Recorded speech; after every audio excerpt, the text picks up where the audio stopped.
Are we beginning to commend ourselves again, or do we need, like some people, letters of recommendation to you or from you? You yourselves are a letter written on our hearts, known and read by everyone. You show that you are a letter from Christ, the result of our ministry, written not with ink, but with the Spirit of the living God, not on tablets of stone, but on tablets of human hearts. Such confidence we have through Christ before God, not that we are competent in ourselves to claim anything for ourselves, but our competence comes from God. He has made us competent as ministers of a new covenant, not of the letter, but of the Spirit, for the letter kills, but the Spirit gives life. Now, if the ministry that brought death, which was engraved in letters on stone, came with glory, so that the Israelites could not look steadily at the face of Moses because of its glory, transitory though it was, will not the ministry of the Spirit be even more glorious? If the ministry that brought condemnation was glorious, how much more glorious is the ministry that brings righteousness? For what was glorious has no glory now in comparison with the surpassing glory. And if that was transitory came with glory, how much greater is the glory of that which lasts? Therefore, since we have such a hope, we are very bold.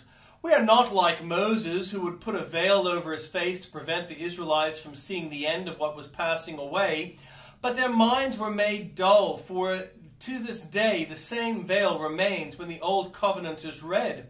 It has not been removed, because only in Christ is it taken away. Even to this day, when Moses is read, a veil covers their hearts. But whenever anyone turns to the Lord, the veil is taken away. Now the Lord is the Spirit, and where the Spirit of the Lord is, there is freedom. And we all, who with unveiled faces contemplate the Lord's glory, are being transformed into his image with ever-increasing glory, which comes from the Lord, who is the Spirit. And the Old Testament reading: Does not wisdom call out? Does not understanding raise her voice? At the highest point along the way where the paths meet, she takes her stand. Beside the gate leading into the city, at the entrance, she cries aloud, To you, O people, I call out, I raise my voice to all mankind. You who are simple gain prudence. You who are foolish, set your hearts on it. Listen, for I have trustworthy things to say. I open my lips to speak what is right. My mouth speaks what is true. For my lips detest wickedness. All the words of my mouth are just. None of them is crooked or perverse. To the discerning of them are right. They are upright to those who have found knowledge. Choose my instruction instead of silver, knowledge rather than choice gold.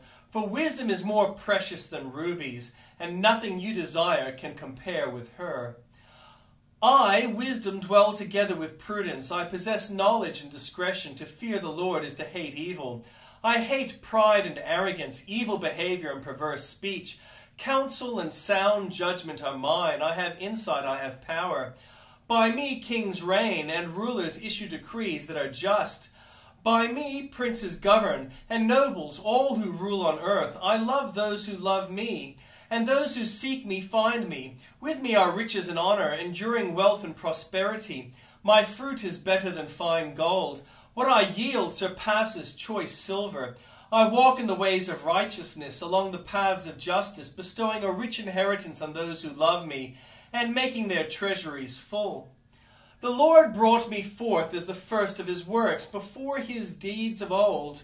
I was formed long ago, at the very beginning, when the world came to be. When there were no watery depths, I was given birth. When there were no springs overflowing with water, before the mountains were settled in place. Before the hills I was given birth. Before he made the world or its fields, or any of the dust of the earth. I was there when he set the heavens in place. When he marked out the horizons on the face of the deep, when he established the clouds above and fixed securely the fountains of the deep, when he gave the sea its boundary, so the waters would not overstep his command, and when he marked out the foundations of the earth, then I was constantly at his side. I was filled with delight after day, rejoicing always in his presence, rejoicing in his whole world, and delighting in mankind. Now then, my children, listen to me. Blessed are those who keep my ways. Listen to my instruction and be wise. Do not disregard it. Blessed are those who listen to me, watching daily at my doors, waiting at my doorway. For those who find me find life, and receive favor from the Lord. For those who fail to find me harm themselves.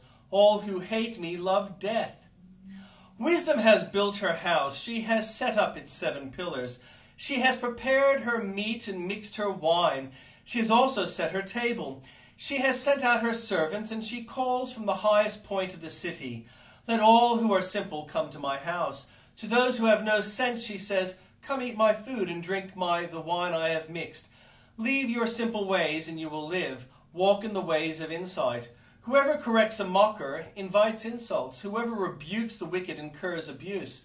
Do not rebuke mockers, or they will hate you. Rebuke the wise, and they will love you. Instruct the wise, and they will be wiser still. Teach the righteous, and they will add to their learning. The fear of the Lord is the beginning of wisdom, and the knowledge of the Holy One is understanding. For through wisdom your days will be many, and years will be added to your life.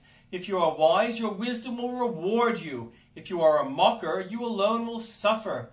Folly is an unruly woman. She is simple and knows nothing.